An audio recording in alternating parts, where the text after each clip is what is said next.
Welcome back to focus 5. ಈಗ last story ನೋಡೋಣ. ಒಂದು ರಾಷ್ಟ್ರ ಎರಡು ರಾಜಧಾನಿ.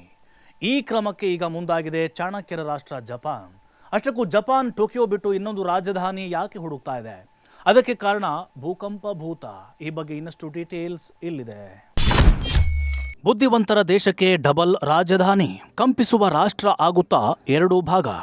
ಭೂಕಂಪ ಈ ಒಂದು ಪದವೇ ಸಾಕು, ಜಪಾನ್ ಜನ ಜೀವ ಭಯದಲ್ಲಿ ದಿಕ್ಕಾಪಾಲಾಗಿ ಓಡಲು ಶುರು ಮಾಡ್ತಾರೆ. ಯಾಕೆಂದರೆ ಜಪಾನ್ನ ಭೂಕಂಪ ಹೊಸದೇನಲ್ಲ, ಆದರೆ ಈಗ ಭಯ ಇನ್ನೊಂದು ಹಂತ ಮುಂದೆ ಹೋಗಿದೆ. ಮುಂದಿನ 30 ವರ್ಷಗಳಲ್ಲಿ ಟೋಕಿಯೋದಲ್ಲಿ 7 ತೀವ್ರತೆಯ ಅಥವಾ ಅದಕ್ಕಿಂತ ಭಯಾನಕ ಭೂಕಂಪ ಸಂಭವಿಸುವ ಸಾಧ್ಯತೆ ಇದೆ ಅಂತ ತಜ್ಞರು ಭವಿಷ್ಯ ನುಡಿದಿದ್ದಾರೆ. ಅಲ್ಲಿಗೆ ಭೂಕಂಪ ಜನರಿಗೆ ಮಾತ್ರ ಶಾಪವಾಗಿ ಕಾಡ್ತಿಲ್ಲ, ಬದಲಾಗಿ ಜಪಾನ್ ರಾಜಧಾನಿಗೂ ಕಾಡ್ತಿದೆ. ಈ ಭಯಕ್ಕೂ ಕಾರಣವೂ ಇದೆ. ಟೋಕಿಯೋದ ಕೆಳಭಾಗದಲ್ಲಿ 4 ಬೃಹತ್ ಟೆಕ್ಟೋನಿಕ್ ಪ್ಲೇಟ್ಗಳು ಒಂದಕ್ಕೊಂದು ಡಿಕ್ಕಿ ಹೊಡೆಯುವ ಪ್ರದೇಶವಿದೆ. Pacific plate, Philippine sea plate, Eurasian plate ಮತ್ತು ಉತ್ತರ ಅಮೆರಿಕನ್ ಪ್ಲೇಟ್ಗಳ ಚಲನೆಯೇ ಜಪಾನನ ನಿರಂತರ ಭೂಕಂಪದ ಅಪಾಯದಲ್ಲಿ ಇರುವಂತೆ ಮಾಡಿದೆ.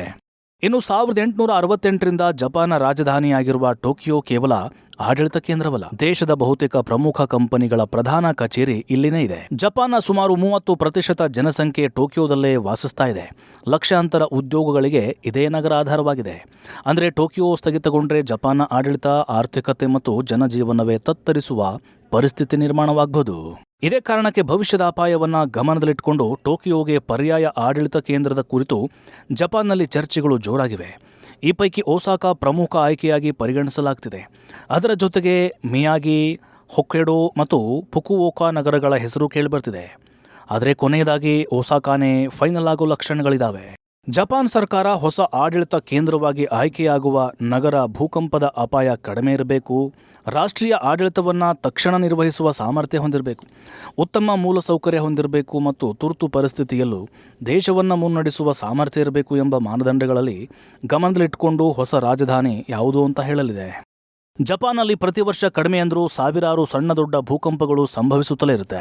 1923ರ ಗ್ರೇಟ್ ಕಾಂಟೋ ಭೂಕಂಪ ಟೋಕಿಯೋ ಮತ್ತು ಯೋಕೋಹಾಮಾವನ್ನು ಬಹುತೇಕ ನಾಶ ಮಾಡಿ 1.4 ಲಕ್ಷಕ್ಕೂ ಹೆಚ್ಚು ಜನರನ್ನು ಬಲಿ ಪಡೆದಿತ್ತು.